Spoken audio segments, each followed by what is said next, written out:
Hello everyone, welcome back. It is Tuesday, March the 8th. This will be a short video. Why we knew Meghan Markle had no intention of supporting the royal family. These are going to be my thoughts and opinions. I have a disclaimer here and also in the description.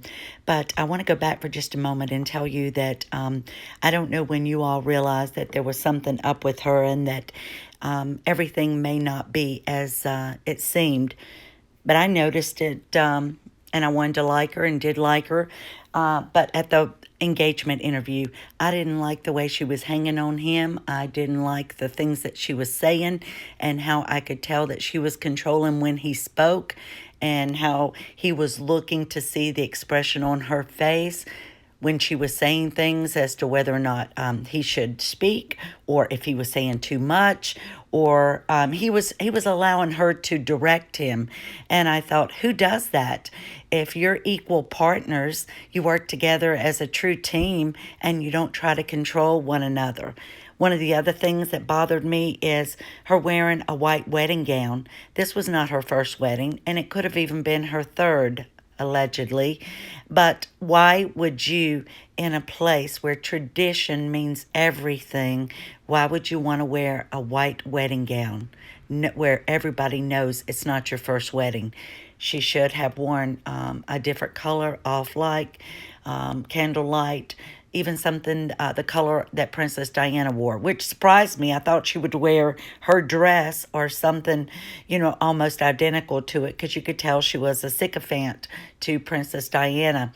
But she was going against years of tradition, and you just knew that this was her day and the day that she got into the family, and she was going to run things from here on out. She had the ring on her finger, and it was about to be made official. Here's my disclaimer. Let me go ahead and get back to the articles. Megan's four-word response to Prince Charles' offer to walk her down the aisle. And even Neil Sean said today that it was that they were quite surprised by her response. And of course, this article is written by the people who want to build her up and said it showed she was both confident and independent. No, she wasn't. She's one of the most insecure women I have ever seen. If you constantly need to add Botox, fillers, get cosmetic surgery, have your bunions removed, whatever it is you're doing to yourself, clearly you're unhappy with yourself and you're insecure about the way your looks are, so you're wanting to fix them. So this lady, of course, has written many things, and she even wrote an article that what Meghan wore.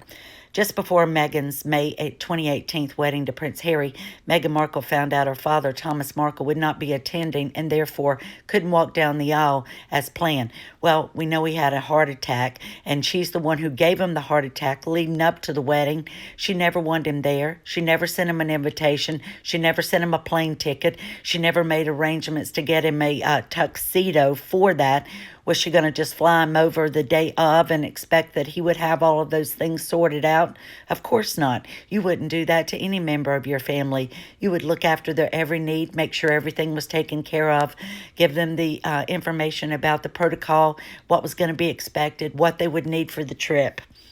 But it goes on to say, her soon-to-be father-in-law, Prince Charles, stepped in and offered to walk her down the aisle. Well, we were told that Prince Harry said to his father, Prince Charles, that her dad's not going to be able to make it. Would you walk her down the aisle? Because the Queen wasn't going to let a woman walk down the aisle unescorted. Of course, they're going to do the right thing and allow someone to walk her.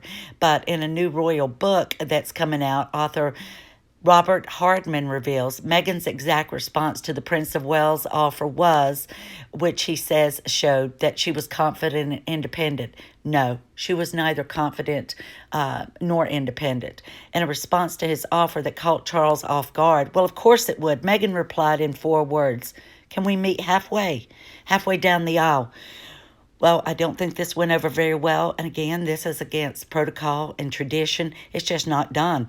We know Meghan wanted to come in and be the one who would modernize the royal family. And she was going to upset the apple cart and change all of these traditions. She didn't want stuffy old traditions. She wanted things her way. The response was an indicator that this was no blushing bride, of course not, but a confident, independent woman determined to make a grand entrance on her own, Hardman said via the Mirror. Well, I don't know about independent woman because we know that she's used men, in her own opinion, to get every where she's gotten, just like she uses Harry now. But we do know that she wanted to make a grand entrance, and I think that's what it was all about. She wanted to be Cinderella and the fairy tale, walking down there without anybody to take away from her spotlight. She wanted to be at the center frame, because we know how she pushes Harry out of the center frame, and in the videos and telecasts that they've done. So she wants to be in the center frame. She doesn't want anybody taking away her limelight, and that's all it's about. So next thing, Hardman's newest book, The Queen of Our Times, The Life of Elizabeth II, details the Markle family drama surrounding the wedding. Ultimately, Meghan's mother, Doria, was the only member of Meghan's family in attendance, and the dynamics of Meghan's family, certainly eclipsed the usual criticisms about the royal family being dysfunctional, Hardman says. Well, we all knew that there was something up too, that her mom is the only member of her family that comes, and she had family members both on her mother and father's side that could have come, and she just cut them off. She ghosted them immediately. And I believe the reason why she did this, and many others feel this way, is because of all the lies that she had told Harry, all the lies that she had told the royal family. So Mr. Markle doesn't have any problem with speaking up, and had somebody asked them or made the comment about, oh, she's such a hardworking young lady and she put herself through college working all these jobs, then I think the father would have set her straight and said, well, that's not the case. I paid for every penny of her education, and sorry, she didn't work, and it wasn't needed because I provided everything she ever wanted, and she was spoiled to the point of she expected all of these things to be done. And we know that Meghan has some personality issues, which would cause her to be with a man to say, I got to have things my way, and any man that doesn't understand that is not going to be right for me. And Harry was willing to step and fetch and give Meghan everything she wanted. Less than 2 years later, Harry and Meghan infamously stepped down as working royals January 2020. Some around Buckingham Palace expected the Sussexes would return, but Hardman, this author says in his book, Her Majesty knew they wouldn't for one pivotal reason. What was it? She told a visitor that she would not expect them to resume royal life, the Mirror reports. When asked about a future return for the couple, she replied, of course not. They took the dogs. She knew they wouldn't come back. She knew when they were sent away and told to take a break after their terrible visit, world tour, and how they treated the people in Australia and at the Admiralty House, that they were so ashamed and embarrassed, and they knew what they covered up for them that still hasn't come out, and the royal family has protected them all along. Meghan, you want to tell us about the hot tea you threw in the face of someone there that the royal family had to pay off to keep quiet so that you wouldn't be embarrassed, that the monarchy wouldn't be embarrassed, and that it would be covered up to protect you. And you took Jessica Maroney with you, and the way that you two behaved at the people there. This is Meghan making her grand entrance with the sunlight shining through the church as she walks down the aisle unescorted, and then she reaches the halfway point. But this is what she wanted. Meghan wanted to be the center of attention. She's the cat that ate the canary right here. This is exactly what she wanted, and nobody, I mean nobody, was going to take this moment away from her. And there you can see, as everybody's standing up, everybody is showing their respect. And her wearing that white made me sick. Walking down the aisle halfway by herself just absolutely disgusted me, because you knew this was an embarrassment and going against the thousands of years of tradition to the royal family. And here Prince Charles has walked her up. Harry broke tradition, turned around and faced Meghan.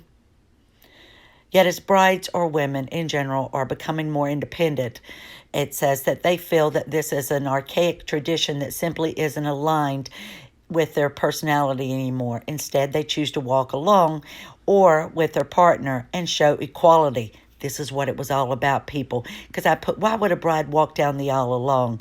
It was to show equality, that she was an independent woman. She was pushing that narrative from the start, and especially when she had the world stage on her wedding day. Then I said things that you might not know about the royal family. The royal family reign spans 37 generations, and in 1209 years, all of the monarchs are descendants of King Alfred the Great, who reigned in 871. So you're talking about 37 generations of tradition. And here comes Meghan Markle, who is not appropriate to be marrying Prince Harry, who is being pushed by Harry or by both into allowing him to marry her. Why is the British monarchy important? In addition to the state duties, the monarch has a less formal role as head of nation. The sovereign acts as a focus of national identity, unity, and pride, gives a sense of stability. Now, stability also means tradition and continuity. Officially recognizes success and excellence and supports the idea of voluntary service.